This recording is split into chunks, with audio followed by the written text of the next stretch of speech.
Press conference prior to our show match with our new agent, as well as the final between Gen G and Sentinels.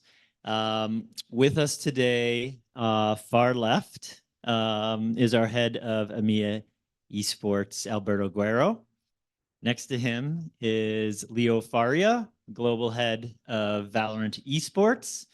We also have the pleasure of welcoming Anna Donlin, the Valorant studio head. And just to my left is John Needham, president of esports at Riot Games. So most of you know the drill. Appreciate you introducing yourself and your outlet when you ask a question. I will be turning it over to Joanne, who will manage the process. But keep in mind, there's a microphone here in the room. And if you want to queue up starting now, we are going to be a tight 45 minutes because we know that you all will want to see the new agent reveal on stage. So that'll give you time to get there.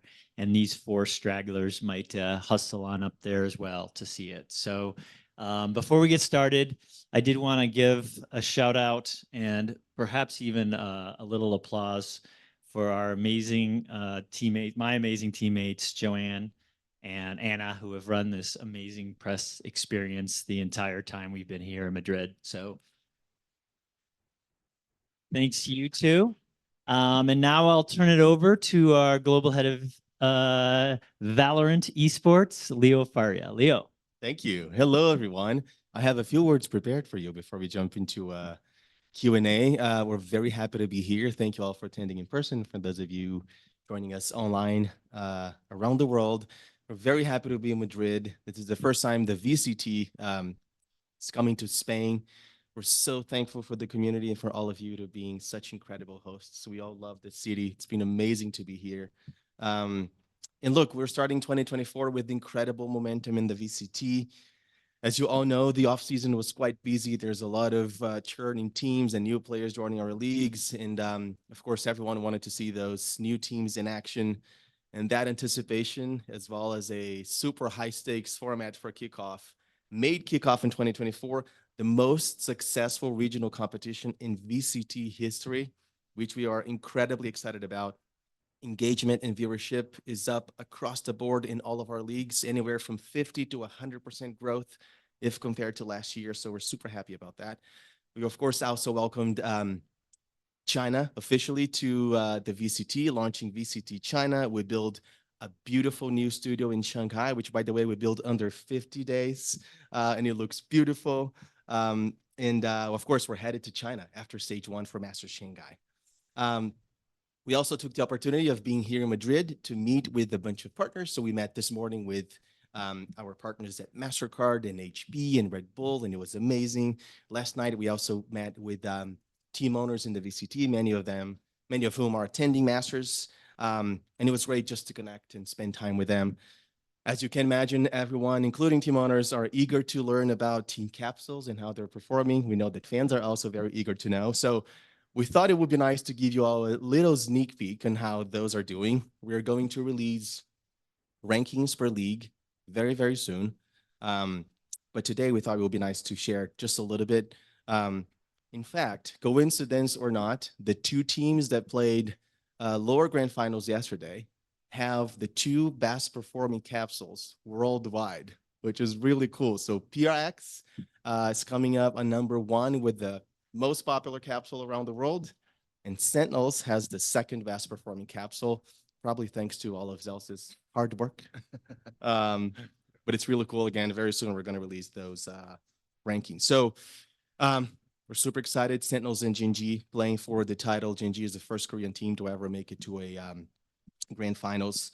They're playing, of course, not only for the title, but for a very beautiful trophy that's taking inspiration from our new agent Clove. And also, the winner will have their capsule promoted in the store for 2 weeks. Thanks, Anna, for that. And we're excited to see how that will, help with create some momentum around capsules. So to wrap up, Masters Madrid has been incredible. We're very happy. First event of the season. Our all-new Swiss stage has been incredibly successful. We saw, again, incredible growth if compared to our first Masters of last year. Our peak viewership is up 117%, and average viewership is up 87%. So a lot of engagement. As you all know, Valorant still very much growing, and I think Masters Madrid is just a great example of that. We're of course going to wait for today grand finals to happen, and we're going to compile all of viewership data. But we believe Masters Madrid is very much on its way to become one of the most watched Masters events of all time, if not the most watched Masters of all time. So super excited to be here. So with that, I'm going to invite my friend Alberto Guerrero to say a few words. Thank you. Obrigado, Leo. Thank you very much. Gracias. Yo me quiero dirigir un poquito en español a la audiencia que tenemos y transmitir que para los Rioters que trabajamos en la región, cuando un torneo internacional viene a la región, nos sentimos especialmente bendecidos, pero los Rioters españoles, cuando además esto pasa en España, pues doblemente bendecidos. En ese sentido, quiero agradecer personalmente a todos vosotros que participáis de estos eventos y que acudís como hoy a la rueda de prensa para dar soporte y para informar sobre lo que está pasando, porque eso forma parte de nuestro ecosistema y sabemos muy bien que España tiene una buena representación, en particular en VCT, con 3 equipos, y parte de ese éxito es de los profesionales que como vosotros nos seguís y apoyáis los eventos que hacemos. Muchas gracias en nombre de Riot. All right, thank you very much. We'll now begin the press conference. At this time, I'd like to invite all of our on-site media, if you have a question for any members of our leadership team, to come down to the microphone and stand in line. Once you are the next person in line, please introduce yourself, your name, your outlet, and then state your question to a specific spokesperson. Hello, everyone. Cecilia from Esports Magazine. Hi, glad to see you, everyone here in Madrid. My question is for Leo. And looking at the successful start of 2024, what comes next for Valorant Esports, and will it entail a console version of the game? Okay. So look, we're very excited about 2024, right? I think we have a few surprises lined up that we're not yet ready to talk about, but there are definitely some new things that we are cooking up. I think after Masters Madrid, we of course jump into the regular season. We have an all new format this year that we're excited about see it played out for the first time with championship points. As we have already announced, we're going to go to Masters Shanghai, Champions in Seoul, bringing our global events to new locations, first time in China. We're also seeing changes to challengers for the first time. We now have Ascension happening after Champion. So a lot of new things happening this year. And yeah, we should be ready to talk more about new surprises soon. Actually, Anna, you want to talk about the console launch? Thanks, David. I thought he handled it great. So I think we've been pretty open about the fact that we've been exploring other platforms and doing work and seeing if we could actually bring the great experience of the game onto different platforms, given different control schemes and stuff like that. So I'm really hopeful that we'll be able to give some really solid updates on that sometime this year. Hello, my name is Johan Albertlez. I'm from Esports Driven / Valorant Updates on Twitter. So I have 2 questions open for everyone. My first one is, what is the future for the team bundles? Given the success of the classic bundles, can we expect bigger bundles, including Phantom and Vandal soon? Maybe I can start and then you jump in. Yeah. So look, we're incredibly happy with that investment. It's been a dream of ours to have team brands represented in games so players can rep their favorite teams. And just seeing how much teams leaned into the process to really help promote and make that a success has been incredible. We have had a lot of success co-marketing moments with teams, and that's the whole point of the partnership system in the VCT, and that has been a tremendous success. The capsules are doing very well, but it's a test, right? This is the first time we're doing it. We have a lot to learn this year. We're going to see how it goes, and then we're going to soon make a decision about the future of those capsules. What I will tell you, though, to kind of set expectations, we probably want to reserve, I want to say, the most premium inventory like Phantom and Vandals for Champions, because that collection and we're very committed to continue doing that, is doing incredibly well, both from a player experience perspective to celebrate the moment, but also just outright generating revenue for all teams in the VCT. But yeah, we're gonna learn. There's a lot to learn this year, and then yeah, soon we're making a decision about the future of Capitals. Awesome. You answered it great. Thank you. All right. Right, and my second question is, like, we now have three French teams in Tier 1 with Vitality, Carmine Corp, and Gentlemates. So here in France, we would love to see a major event taking place in France, in Paris, or in Marseille, or whatever. Are there any plans or ideas for an event taking place in France in the future? Yeah, so look, France is actually among the most popular markets within the EMEA territory. So I think it's we don't have anything to announce today, but I think it's safe to say that when we come back to EMEA, we might go to France. We've been to Turkey, we've been to Spain, we've been to Germany, we've been to Copenhagen, we've been to Reykjavik in Iceland. So yeah, it would only make sense to at some point visit France. Thank you so much. Thank you for the question. Hello, my name is Diego del Plural.com. I have a question for all in general. Looking back 4 years ago, and where is Valorant now? Do you think Valorant has achieved its goals or need still work to do? Sorry, I didn't really hear the Yeah, question. I'm not sure we fully understand the question. If you don't mind repeating, please.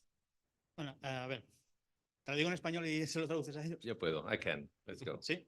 About the Mirando goal. atrás el Valorant cómo estaba hace 4 años, cómo estaba Valorant hace 4 años y cómo está ahora, ¿crees que ha conseguido sus objetivos o todavía hay trabajo que hacer? Did Valorant achieve the goals after 4 years, or we still have work to do? Oh, To be done? so we always have work to do. I'll just start there. We always have work to do. But I think if we think about 4 years ago when we launched the game and what we were expecting, I think at that time we were just really hoping players would show up in the first place. You know, we hoped we'd made a game that they would love as much as the love that we'd put into the game. And I think then having the honor of bringing an esport to the world, and I think internally, I think we've exceeded our own hopes and dreams for the game in a lot of different ways, but we serve a community of players, and that's really how we measure our own success. So there's always more work to do. So we just keep changing the goals, I would say. I think the initial goals were we've exceeded those, and now we have bigger dreams and higher goals for our players, for sure. Thank you. Hi, I'm Sylvia from Real Sport 101. This question is for Anna. While specifics might be under wraps, can you offer some general insights into Valorant's development roadmap for the next 12 months or so? What kind of new content or features can players look forward to? Maybe a replay system, perhaps? I thought it would be the first question. I'm probably not going to go into too much detail of the roadmap itself, but I think you can expect all of the same wonderful content drops that we usually do year over year. Really great agents that should shift the game. Probably, I'd be surprised if we didn't release a new map this year. And then obviously all of the battle passes, skins, premiere seasons, everything. I think those things just keep getting better and better. So for us, it's not just about releasing the same things every year. It's about just really upping our game every year. From a features perspective, I think we released a lot of new features last year. So I think from pure new features perspective, I think it's probably not going to be as aggressive as a year as it was in 2023. And then in terms of replays, I was expecting this question. So I'm not shy to talk about replays. So replays is a system that we absolutely believe should exist in Valorant, and it's one that we've talked about the fact that we are developing. I'm going to be super honest. It is way more complicated to implement it into Val than we wanted it to be. And a lot of that has to do with optimizations that we made in the game before we even launched the game. And so now that we're trying to dig into the systems and get that replay system online, it is really complicated. It doesn't mean we're not going to do it. We're fully committed to doing it, and we are doing work on it. I just don't have an ETA. And it would feel a lot better if I could sit up here today and talk to everybody and say, here's when it's going to come. But we don't have an ETA, and that's not the best spot for me to be in. But what we can commit to is giving more updates because we've been really, really quiet on it. And I don't think that's been great. So we're working on getting some things locked in so that we can provide better updates. And that's what we'll do. But it is definitely still in development. Thank you so much. Absolutely. Thanks for the question. Hi, I'm Juan Pablo for Prensa Esports Latin America. So I must ask like a question in line for my Latin community. So I think you've made an awesome job picking the countries for these international events because I don't know, it feels like the best way to show what Valorant is capable of. I don't know, we will travel to Shanghai and this China emerged last year after the Americas big union. We traveled to Brazil, so I don't know. It feels like Latin America, LAN, or last countries are missing this international event. There are any plans of making masters or even champions one day there? That is a great question. We definitely want to show some love to Latin America. We have, for multiple reasons, including COVID, in the first 2 years of our sport, 2021, 2022, we've done a lot of EMEA. So our goal starting in last year in 23 was to bring our events to other parts of the world. So we did a lot of Americas with Lock-In in Brazil, Champs in LA. Now we're doing a lot of Asia, of course. After here, we're going to Shanghai and Seoul. So you will definitely see the VCT traveling, going to new places, and absolutely at some point we want to come to Latin America. Both Crew and Leviathan are from Buenos Aires, so that would be probably a natural place to go. But as you probably know, a lot goes into consideration when we choose a location. But yeah, we'll definitely visit Latin at some point. Thank you so much. Thank you for the question. Hello, everyone. Dana from multiplayer.it. This is a question for Mr. Needham. Valorant's fan base is rooted in different realities and country all around the world. Each has a different sport tradition. What are Riot's communication strategy for major events like the Masters, making that everything coherent, and even now that China joins the VCT? It's an interesting question. Yeah, I mean, look, we pride ourselves in our games on being very international, and I think we have a lot of offices around the world with a lot of great local talent and who help us with these major events to make them authentic for a ton of regions around the world. So we have a deep belief in being very local and being very authentic locally. And we do that mostly through our local offices. So they help us with these kind of events and making sure that we reach as many countries authentically as we can. Thank you. Cheers. Hello, I'm Theo from Sons of KS from Latin America. My first question is for Mr. Needman.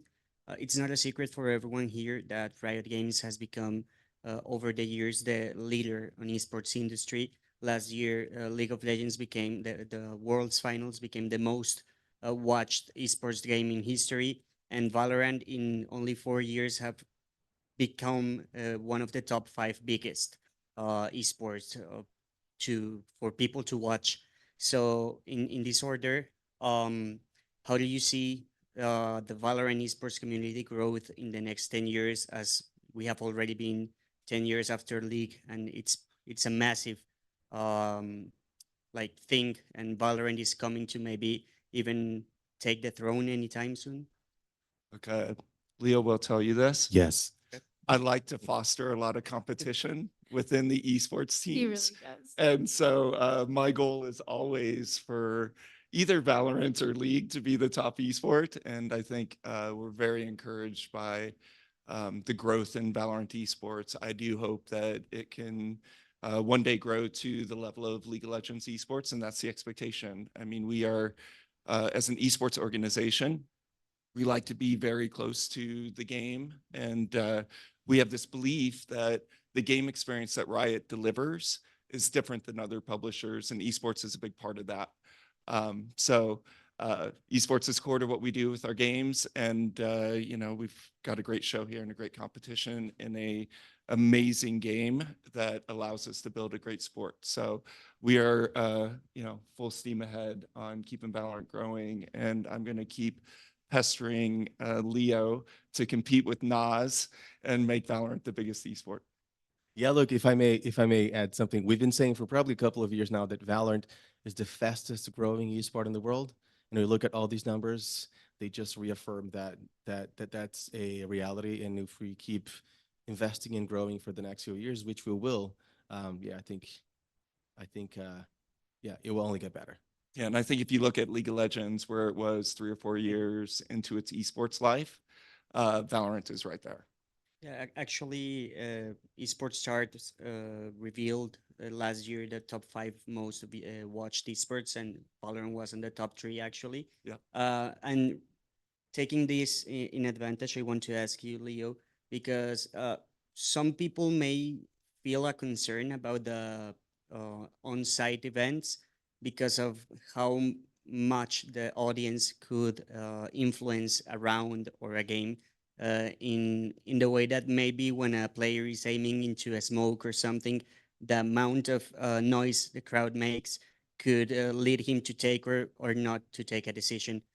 So do you have anything planned to maybe help the game be less biased in this way? Right. Look, that's a great point, and I appreciate the opportunity to clarify. We've been doing esports for 15 years, right? We're just talking about League of Legends, the biggest esport in the world. And we have learned so much. In the early days of League of Legends, we actually had to make changes in the game because the bass sound when the team was doing Baron would actually shake the stage and players would know that the other team was doing Baron without having that information on the map. So over the years, I would say we have perfected, I mean, there's always room for improvement. We'll never be done, but we have gotten to a really good place of managing the production on stage, and we're very confident that players, when they're on stage, they cannot hear a thing.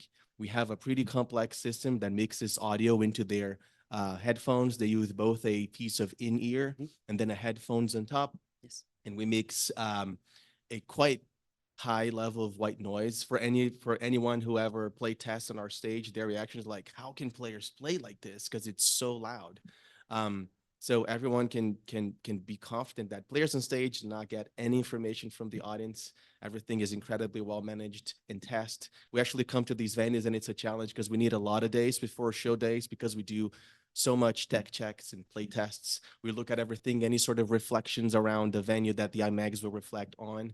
And again, we've been doing this for a while, so we're very confident that our game is completely fair and there's no influence from the audience whatsoever.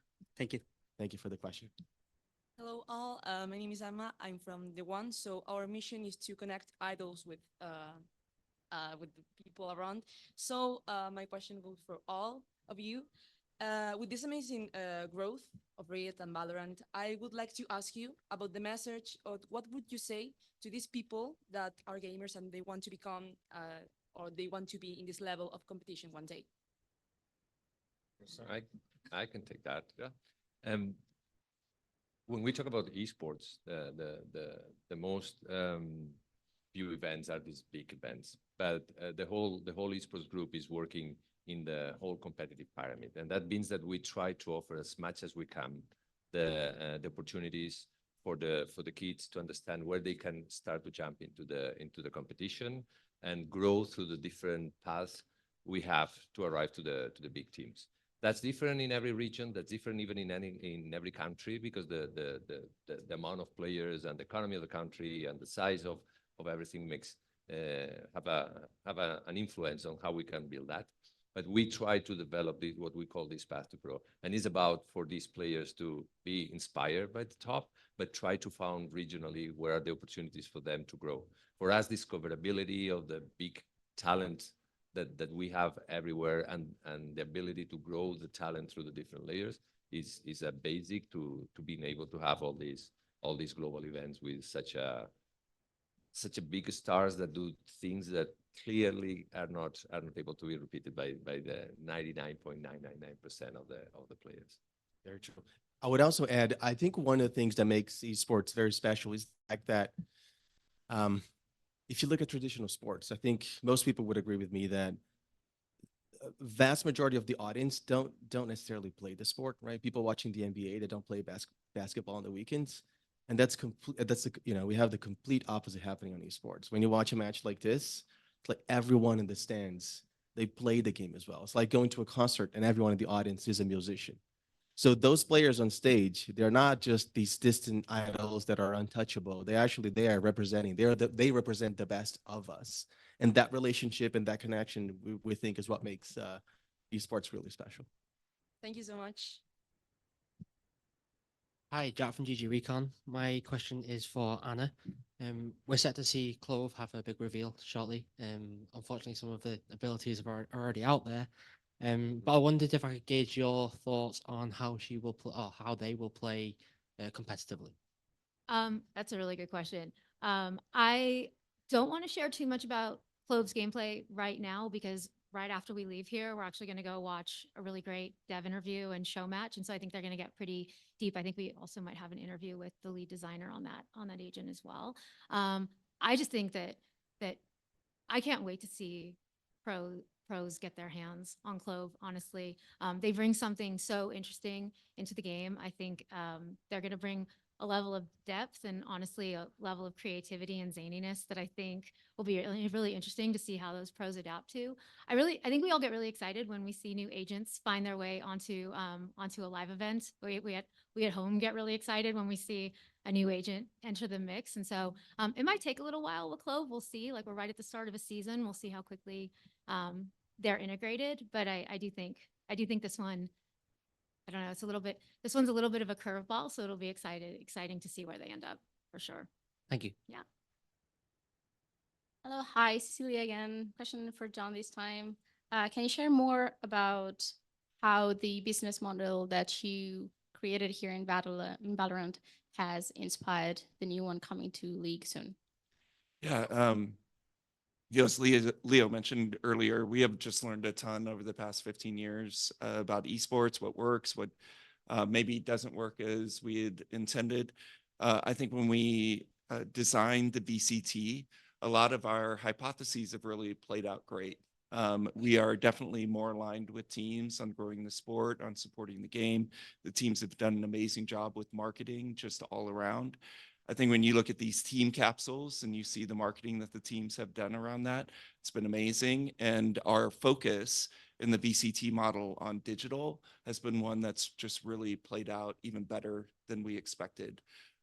We have oversold our forecasts on digital items basically since the start of VCT last year. So that was one of the big impetuses to trying to propose a similar business model on the league side.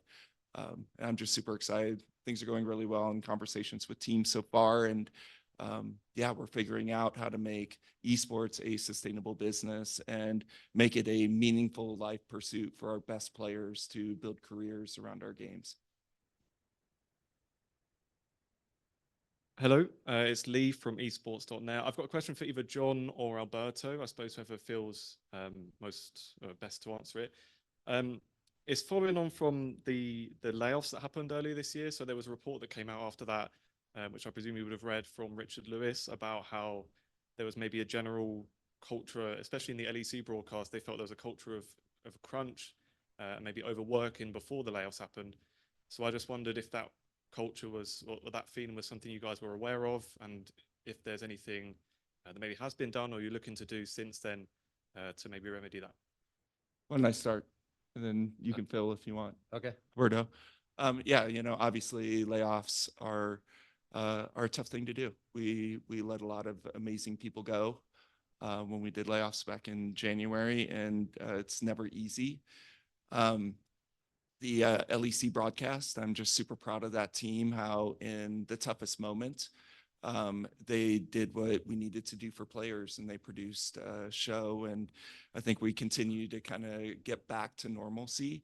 But we never want a culture of burnouts or grind for our employees. That's not what our culture is about at all. I think in live events, sometimes it's hard because, it takes a lot of people and a lot of time to throw events like this, to make live shows. And it's just a tough business to be in. But right now, we're just looking at our shows and we're trying to figure out what is the most impactful pieces of our shows that mean the most to our fans. And we're going to continue to invest a lot in those moments. And events like this really force you to make trade-offs and make decisions. And hopefully, we won't be here again. I would say it's tough. Well, just to add that, of course, there were very difficult moments on the first days. We had LEC before this moment and LEC 3 days after. For the first weeks, of course, that requires a time for adaptation. But we have been doing trade-offs and make changes, even in the format that is going to allow us to reduce even the number of days of broadcast for the next splits. If you see how we have improved the transitions in between games, literally we are broadcasting 1 hour less every day because we are more efficient, changing names, and that is impacting the Rioters' schedule during the day and during the 3 days of the week. We are not yet where we want. We still think we can improve even a bit better all the changes that are going to have an impact on the amount of hours and dedication.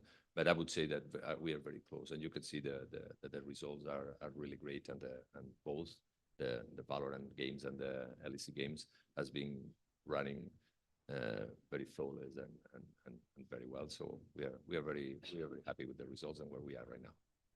Thank you. Thank you.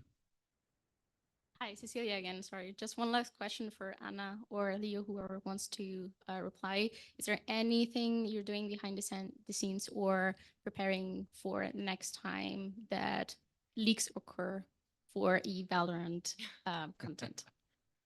Other than crying? The crying's not working. Every single time this happens, we wonder why it happens. And almost every time it happens for a slightly different reason. So we're constantly looking at our processes and trying to figure out how to tighten them up a bit.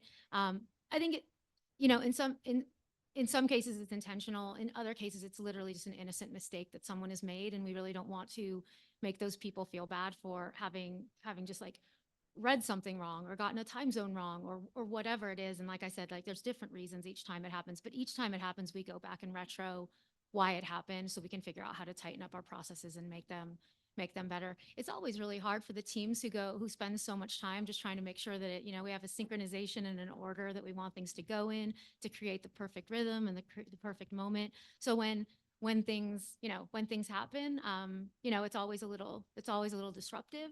But I would say we have a world-class team back at Riot who's kind of unfortunately ready for these types of things and they have many playbooks on what to do. And hopefully today's experience with Clove won't be jeopardized at all. Hopefully everyone will still get to experience them the way that we really hope to. So yeah, thanks for the question though. Thank you. Mhm. All right, we'll now transition to remote media questions. First question from Brandon, Esports GG. Thank you very much. I think this answer might be a long shot to get, but I'll send it to Anna. We just recently saw the reveal of Project L as 2XKO, and we're always seeing the ever expanding universe of Valorant with new agents like Clove. We're seeing a reveal today. I just had a question if there's any conversations or collaboration between Valorant and that team to send any Valorant agents into that fighting game. What an amazing question. And what a long shot question. I'm actually really proud of you for asking that question, honestly. I wouldn't rule it out. I think we want to see how 2XKO does. We're really excited to be bringing that game to players. I don't think we have any immediate plans to kind of bring the two worlds together, but I definitely wouldn't rule it out. I think if that's what players in that community are looking for, I think we'd be really open to it. So yeah, it's a good question. We've definitely thought about it, and I think that there's a world where I could definitely see that happening. Awesome, thank you. Sure. Thank you. Next question from MGG Leo. Hello guys from France, and my question is for Leo, I think. You mentioned earlier that you were happy with the result of the kickoff with the audience and engagement. But I can't speak for the player, but for the community, it has been quite a while because the off-season was very long. And some teams, like I'm thinking about Gentlemate or Fnatic, play very few games, and they didn't make it to Madrid. So do you think that it was like what was the reasoning beyond that? And do you think that next year we can expect more games and a more intense competition for the format? Thank you for that question. Yeah, so look, I think there are two things here. One of the challenges of running a sport as big as the VCT is that there are always multiple parties in the ecosystem with different needs and different desires, right? Teams will always want to play more, but we have to be careful because playing too much actually makes it less interesting for fans. What makes the Valorant and the VCT special is the fact that you get to see the best teams playing And when we have a match, it matters a lot. And we're seeing that happening right now. With that said, we completely agree that a 6 months of season is too long. And the way our season is designed right now and has been for the past couple of years, it's like things are either too hot or too cold, right? We have a season that is quite compressed from January this year, February to August. And then we have a long off season, essentially no official VCT circuit happening from September to December. So we have teased late last year that we are making changes for 2025. We're not ready to announce what the full plan looks like, but we want to essentially start the season earlier, end the season later, which means we're going to have more time to work with. We're probably going to be able to build bigger breaks in between competition. And I think this year specifically, things were just exacerbated by a long off season, plus the fact that we had to start in February. Reason being, we wanted to give teams in China a chance to establish themselves in Shanghai, like we gave every team when we launched the other 3 leagues last year. So that created us a 5.5, almost 6 months off season. So I could absolutely see from team's perspective, I waited 6 months to play 2 BO3s, and now I have to wait a whole month again. It's not great. But again, I think it was very much tied to the circumstances of this moment, and next year it will be better. But thank you for that question. Thank you. We'll move to Fernando, Valorant Zone. Hi guys, Fernando from Valorant Zone in Brazil. My question is for Leo. Leo, you're Brazilian, you know how passionate we are with soccer, and I want to give you some context before the question. So, as you know, Libertadores is the biggest football tournament in South America, and recently they added a rule where teams that will play in Libertadores need to have a woman team as well. So they need to invest in women's sports. And I want to know if you and Riot think in the future, like if a team wants to be a part of franchise of tier one, they need to invest on game changer scene, because if you take a look at Americas, 5 out of the 11 teams does not invest on game changer scene. So is that a part of something you're thinking of, a rule that obligates teams to invest in game changer scene? Obrigado pela pergunta, Fernando. Look, that is a great question. We take a lot of pride in game changers, right? And our goal, to be clear, is to create our ultimate goal is to create a sport that represents the community of Valorant, which is incredibly diverse. We're very proud to see a lot of women playing Valorant, far above the average for PC games, especially shooters. So we want the sport to reflect that. So when we created Game Changers, we had 2 main goals. One is to create a stage for women to play, to hone their skills, to be seen. And eventually, which is the phase we hope to be entering now, is to create a path and create mobility so women could eventually join the main circuit. And that's why we've said multiple times, the goal is not to make Game Changers as big as Masters or Champions. The ultimate goal is to see women playing at Masters and Champions. We're not trying to create a separate sport for women. With that said, we spent a lot of time when we were creating the program talking to women pros and talking to them, how can we help? Like, what is helpful? What do you want to see out of the sport? And what we learned from them is that no one wants a quota. No one wants to be someone else's, marking a checkbox. They want to play because they deserve, right? So every time we think about game changes and how to integrate in our sports, we always keep that in mind. We don't want to create any sort of requirement or obligation, because then when players play, it's like, well, I'm not here because I deserve. I'm here because this team is obligated to hire me. And that doesn't feel good. With that said, we've seen a lot of teams, especially our partner teams, who are investing. Not all of them do. Each team has a different strategy, a different way to approach their business. But we are definitely thinking about better incentives for teams to invest in Game Changers competitions. I think part of the challenge we have right now is the calendar, because we want to see more teams, for example, practicing between their main roster and their Game Changer roster, give them opportunity to practice and scream against each other. So there's definitely a lot we can do to facilitate that investment, but I'm not sure we would go to the extent of creating a requirement or obligation, because again, I don't think it serves the goal and the purpose of Game Changers, but we're absolutely thinking about it. Thank you very much. Thank you. Thank you. Next question from Razor Valorant Competitive. Hi, good to see you guys. I've got a question from the Valorant competitive Reddit community, coming from Para Renegade to Anna. After Chamber, a lot of the agents released seem to be much less powerful. We haven't seen ISO or Deadlock at Masters Madrid, and Gecko needed buffs to be viable. Did Chamber's overperformance make you guys reassess the strength that you wanted to release agents at? No. No. So the balancing act of keeping our agents in a really good play spot is a constant act. Our teams are constantly looking at how things are balancing out. Every choice they make has a cascading impact on every single other choice that was made previously. And then once you get them into players' hands, you learn a bunch of new stuff about them, and then you immediately start making modifications and adapting. So I don't think none of those choices are really. I mean, obviously, we do make some intentional choices. I think we're pretty honest about it when we make very specific intentional choices around agent balance and major changes. But no, and I do think the team is getting. They've already had a really good grasp on it. I think they have a better grasp on it than they've ever had before. So I'm really hopeful in the future that those shifts might not feel as significant unless they're fully intended to feel that significant. It's great to hear from you, Ray. Thank you. Good to see you or hear you. We can't see you. We can't see anybody, honestly. Yeah, exactly. You make people here. Blinded by the lights. Next question from Arnab the Spike. Hey guys, first of all, I would like to congratulate for the whole team that for a massive success and launching a huge game like Valorant. My question is actually open for everyone. I would like to know how far the development for Valorant Mobile is done and if fans can expect the game to be launched anytime soon, given that we have seen few test videos and social medias. Sorry, I didn't get much of that. Yeah, same. If you don't mind speaking up just a little bit, please. Is it okay? My question is open for everyone. I would like to know how far the development of Valorant Mobile is done, if the fans can expect the game to be launched anytime soon, given that we have seen a lot of test videos in social media. Did you say Valorant Mobile? Yes. Oh, okay. Sorry, that was the word we were missing. Yes. Okay.